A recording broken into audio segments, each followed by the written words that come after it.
Released by Bandai Namco in 2011 on the PlayStation 3, director Eiji Kikuchi, writer Daisuke Kiga, and mostly the same team as the mainline Tales games, returned to create the 13th installment in the Tales franchise. For story, the game follows two campaign perspectives of two main characters, Jude and Mila, with 4 more party characters, and a world that has been scaled to size of the player with more control over the camera, such as the series debut of an over-the-shoulder perspective.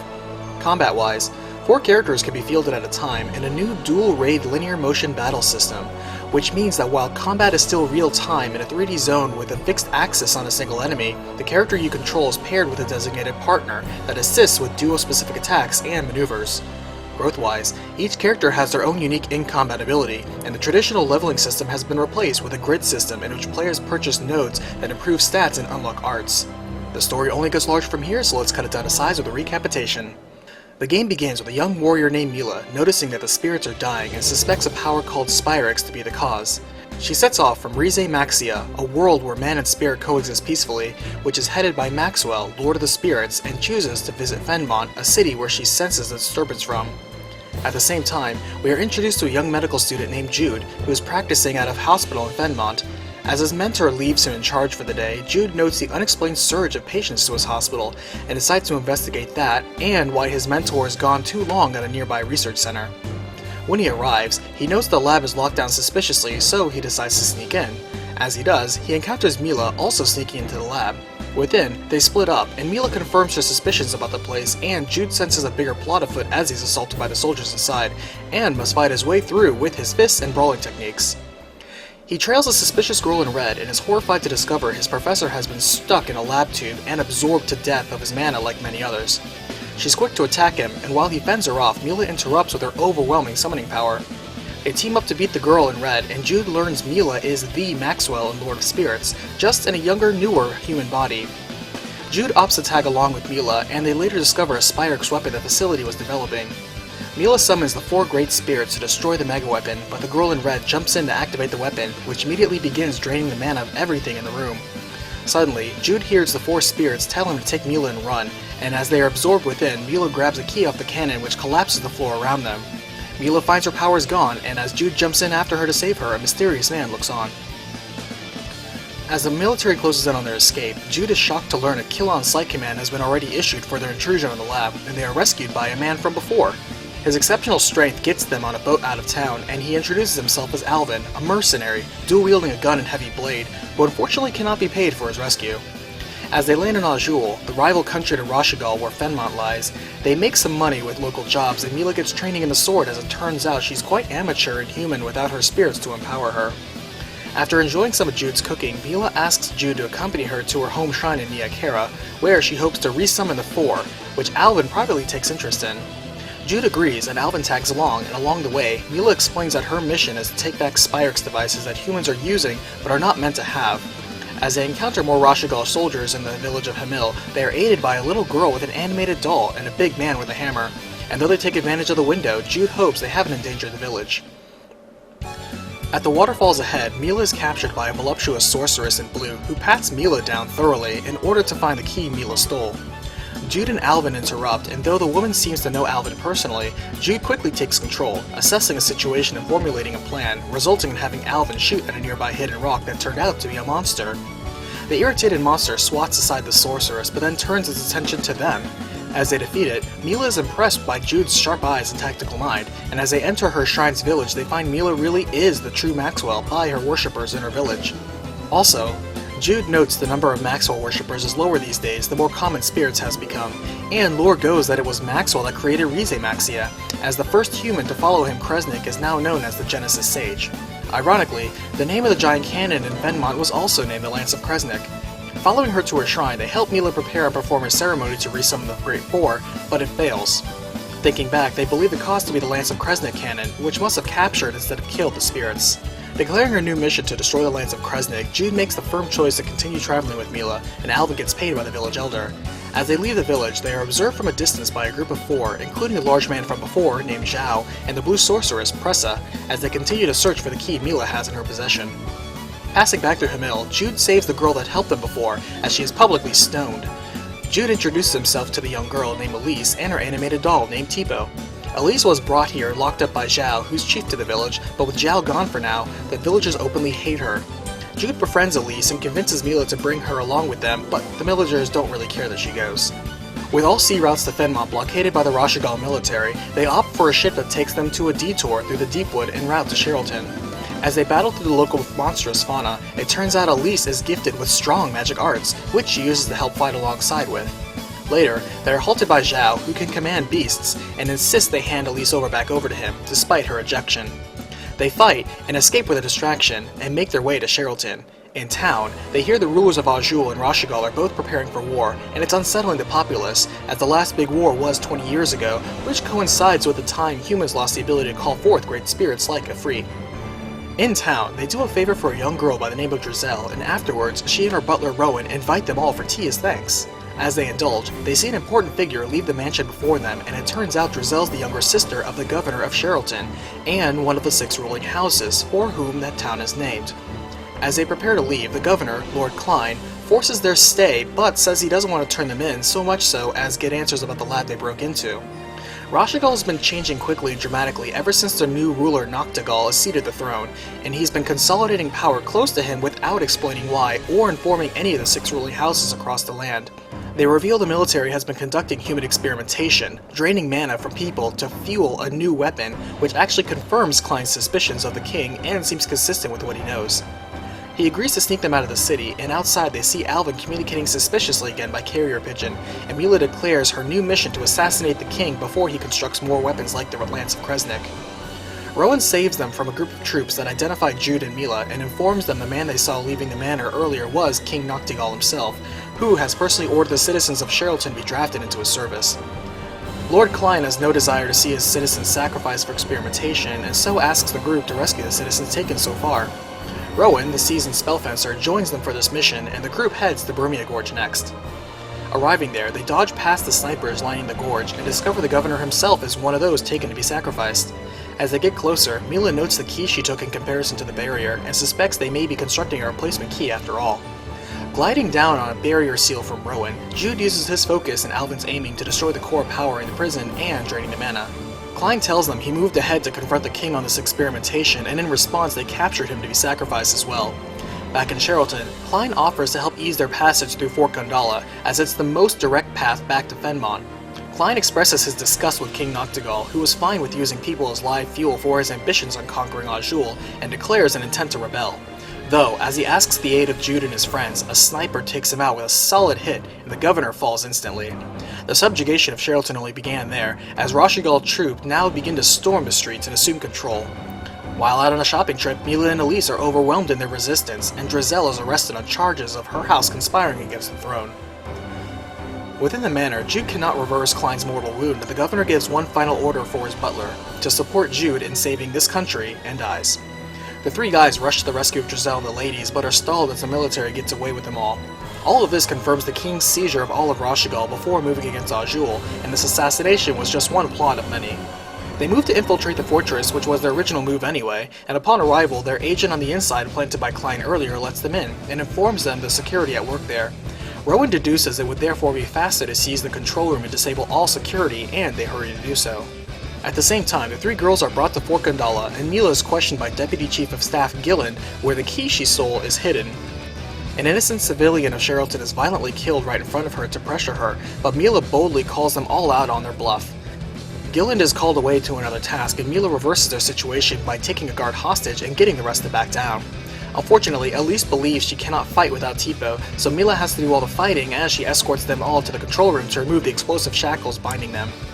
As they see advancements of live human experiments going on, they also spot Tipo also in the same room for some reason.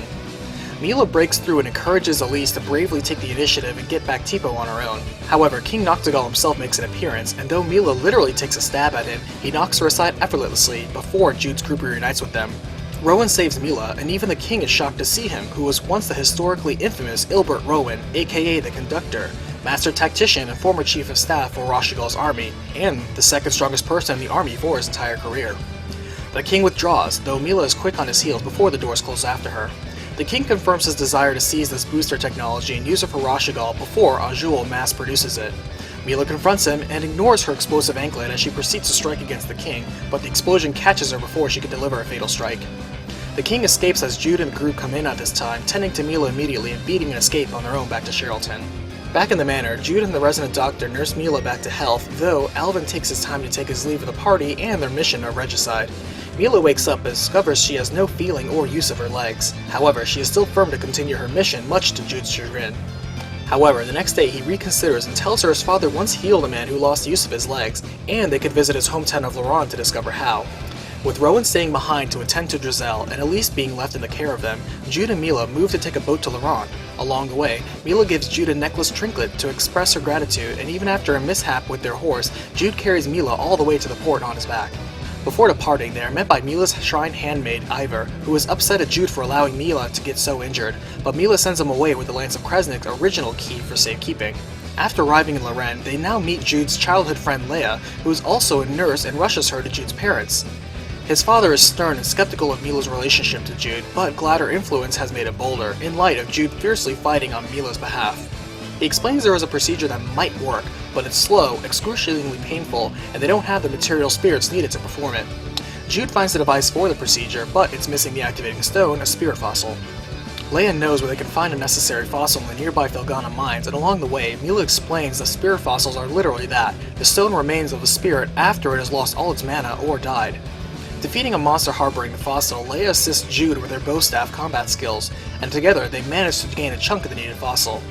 It falls to Mila's feet where she picks it up, inserts it into the device, and despite extreme shock to her nerves, can walk again.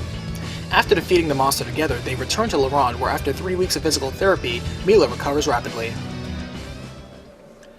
Elise and Rowan come to visit and check in on Mila's recovery, though at night it turns out Jude's dad and Alvin both work for a spy group named Exodus, though his dad allegedly left, and he passes along that the key went to Ivor, which Mila overhears. Later, talking with Rowan, they learn he was friends with Noctigal long before he became king, and it's a dilemma for him to fight his old friend, even to save his country. He agrees to accompany them on their second attempt to Fenmont and destroy the Lance of Kresnik, but before leaving, Alvin makes an appearance and excuse to join the group again despite Jude's father's objections. On the boat to Azul, Rowan reveals his plan to cross into Fenmont through Fezabel Marsh, which should be crossable now, and discover that Leia stowed away in order to join them. As they get off, they learn more of Rowan's past success as a tactician of the Rashigal army, and much of that is coming back to haunt him, as it was an arrow he designed that was the type that killed Lord Klein. Further along, she explains to Jude that the key to the Lance of Kresnik she swiped is actually a Spyrix, which is a device that can be used to channel a magic art as a substitute for a real caster, who normally has to be as powerful as the art they want to cast. Because this essentially removes all limits, and even someone with no aptitude for magic can wield devastating power by holding the proper Spyrix, Mila determines this is too easy to abuse by warmongers. As they learn to capture the forest halted the climate change patterns of the march, they find their only way past it is over it, thanks to learning of rideable wyverns raised in the nearby city of Jeondu. In exchange for borrowing the wyverns of a Beastmaster clan, they agreed to fight on their clan's behalf in the martial arts tournament being held right now, in lieu of their absent chief. They make it to the finals, but during the rest, nearly every combatant is poisoned, and Mila suspects it's the group Exodus making yet another attempt on her life, as they have been haunting her and hunting her for the past 20 years while she's been destroying their Spyrixes. She mentions again that every time a Spyrix is used, it results in damaging the human spirit balance and spirits die from it. Mila takes his time to act under suspicion and confront Alvin on his role in Exodus, and he confesses they are forcing him to work for them, with his sick mother as a hostage. And while she doesn't trust him, Mila stops when she realizes she can't actually glean any info from him.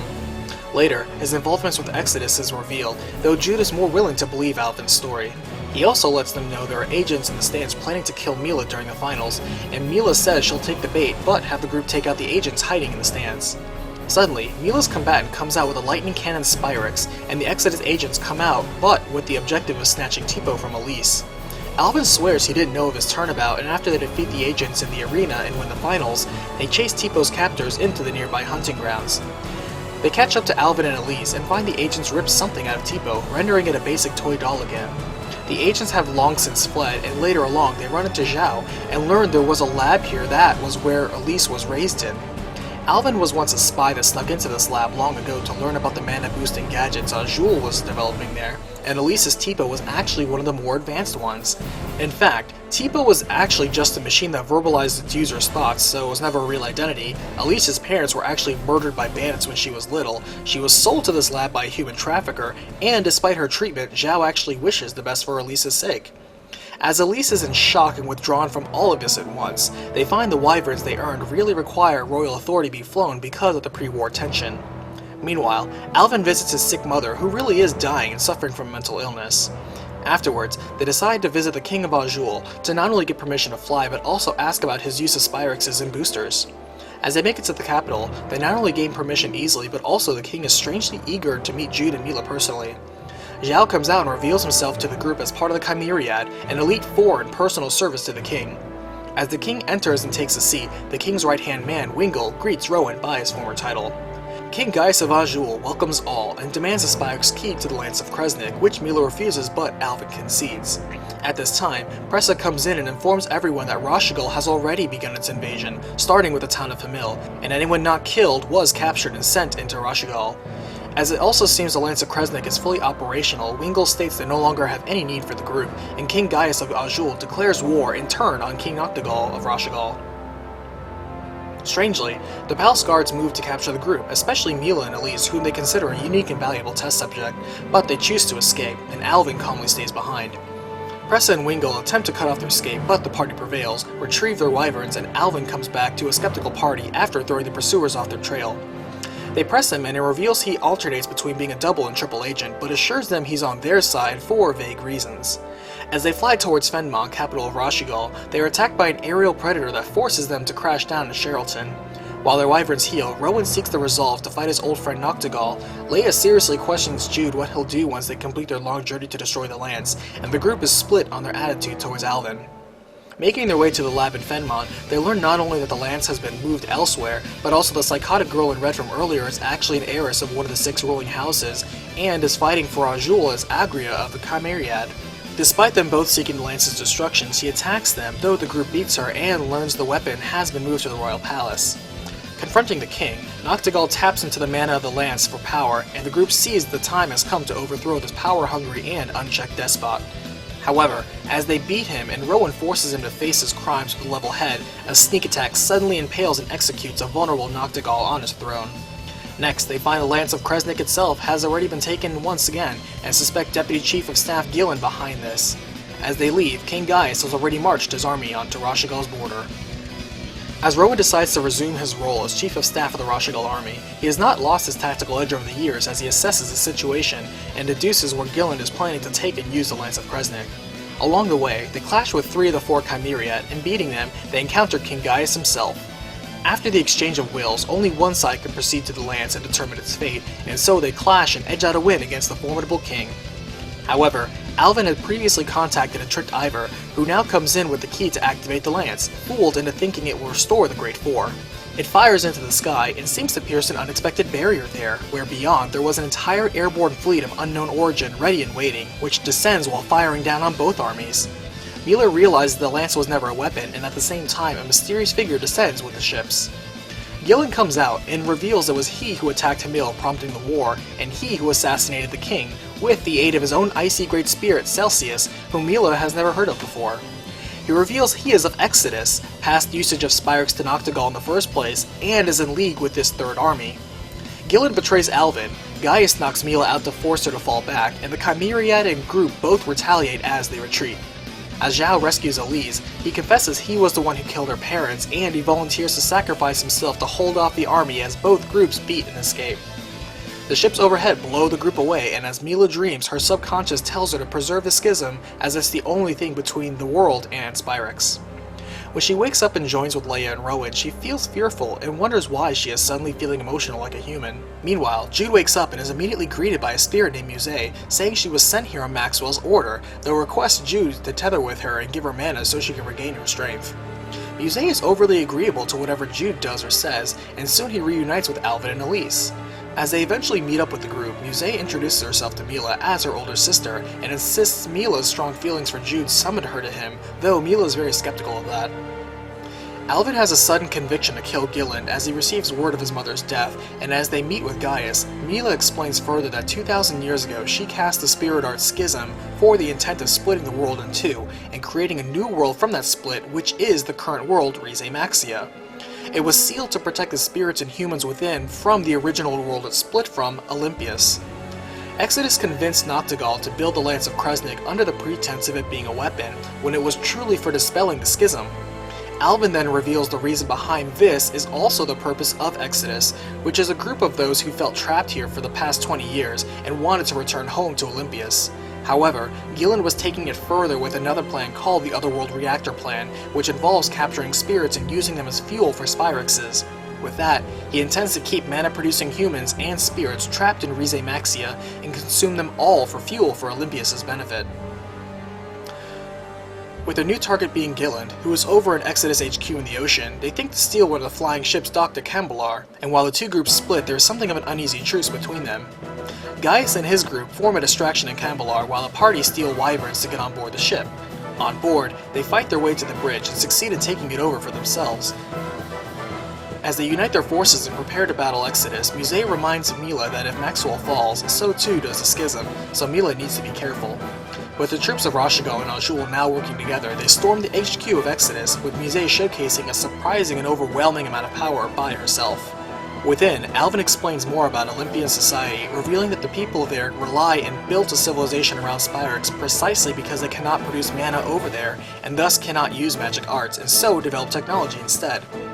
Making their way to Gilland and the Lance of Kresnik, Celsius once again stands in their way, and it's revealed that she's a spyrite, in which she was created by a booster being applied to her original fossil, and is more a physical manifestation of a spirit art more than a natural spirit. In fact, it was the data they pulled from Tipo which enabled this, as it's what Elise constructed Tipo into as a booster. Throwing down against the mastermind of Exodus and his creation, the group defeats Gilland and his spyrite. When confronted about it, Gilland informs them Spyrites are different from Spyrexes, in which they can wield power without consuming spirits. He also informs them Olympios is doomed to fade away, as mana and spirits both have become scarce, so Spyrites are their only hope now. Claiming their plans do not die with him, the Kingslayer Gilland, who turned out to be Alvin's uncle, and his Spyrite Celsius both perish. Mila regains the power of the Great Four at long last, however, debilitating art activates and everyone is overwhelmed by this crushing art. They think to use the Lance of Kresnik to dispel this art, but it needs a lot of mana to recharge and fire again, and no one is close enough, much less able to focus their power to it. Mila drags herself to the Lance and chooses to sacrifice herself to fuel and fire it, as not only will it save her friends, but her death also means that the schism will fall, which ruins Exodus' plan. As Exodus' headquarters falls, we see that it was Muse attempting to destroy all of them all along with the Lance, and Mila sinks to the depths of the sea, dissolving into mana. In the aftermath, Jude is shocked into a reclusive depression, not only at Mila's death but also Muse's betrayal, as even after she slaughtered Mila's village of followers, she revealed her real mission to kill any who learned of the schism, and Mila was created to be live bait to draw those out. Worse yet, the schism is still up, and Alvin strikes a deal with Muse out of desperation that he could be taken home if he agrees to kill the rest of the group. As Leia tries to snap Jude to his senses, she fends off a pursuing Alvin, though despite her best efforts, Alvin shoots her in the back as she covers for Jude. Not willing to lose any more people he loves, Jude finally explodes and tears into Alvin, beating him until he's out of strength himself. Alvin doesn't really fight back as he finds he too is without hope or cause now. As Jude lets Alvin go and helps Leia recover, he discovers a new cause for himself, which is to find the true Maxwell and get some answers, and for that they need to seek out Muse, who is still out to kill them. Meanwhile, it turns out the Great Four acted on their own to defy the natural order and snatch away Mila's soul and help her become reborn yet again. However, she has lost most of her memory.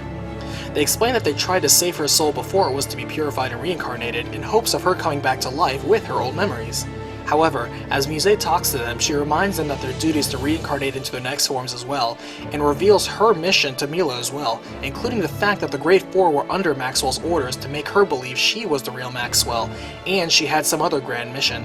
However, the Great Four admit they would rather live along with Mila, and will turn against their master Maxwell for this, which spurs an attack from Muse. After edging out a win, the spirit of Maxwell and Niakara says Mila and the spirits wanting free will is fine, and will even restore her memory and strength, which shocks Muse as a contradiction to her mission. She beseeches the real Maxwell for answers, but gets no reply as her communication with him has been cut off, which panics her and she flees.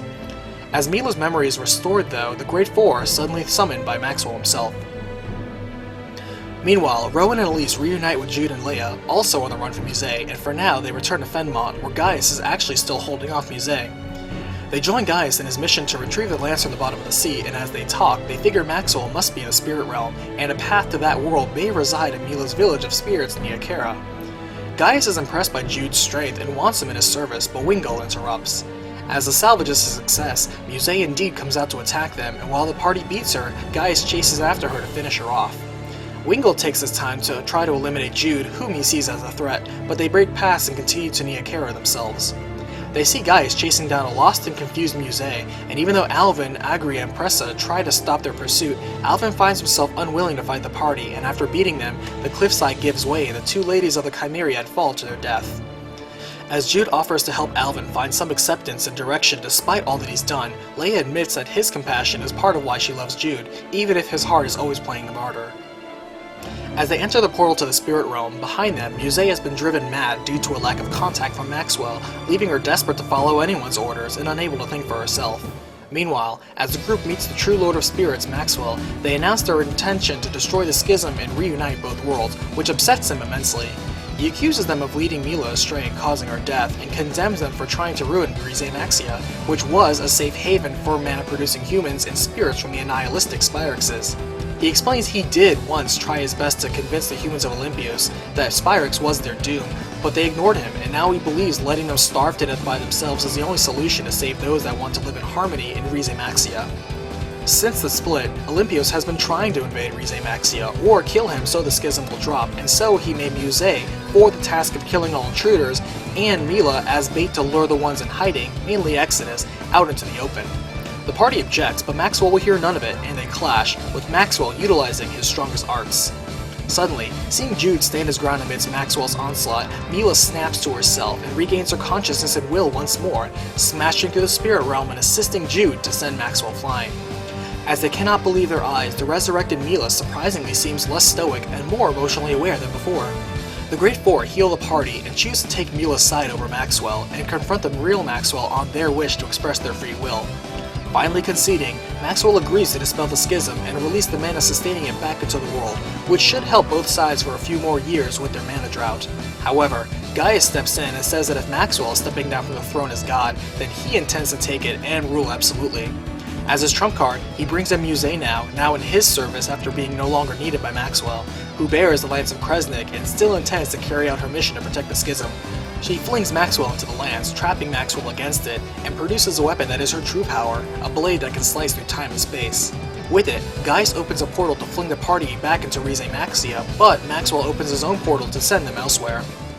Waking up, they find themselves in the industrial world of Olympios, where Alvin is originally from, and immediately they note the world truly is dead of spirits and nature. They decide that they want to help both worlds, and despite wanting to drop the schism, they cannot strip Olympios from its dependence on Spyrex, and so they decide to learn more from Olympios' science capital and Spyrex research, Helioborg. When they arrive, they find Gaius and Muse have already begun to lay waste to the Spyrexes being developed there. They uncover that Spyrites were being made here from the data Gillen and Exodus gave them, and have succeeded in making a new one called Volt. They encounter Volt and calm it down, though they then meet Gaius, who is surprised to see them in this world.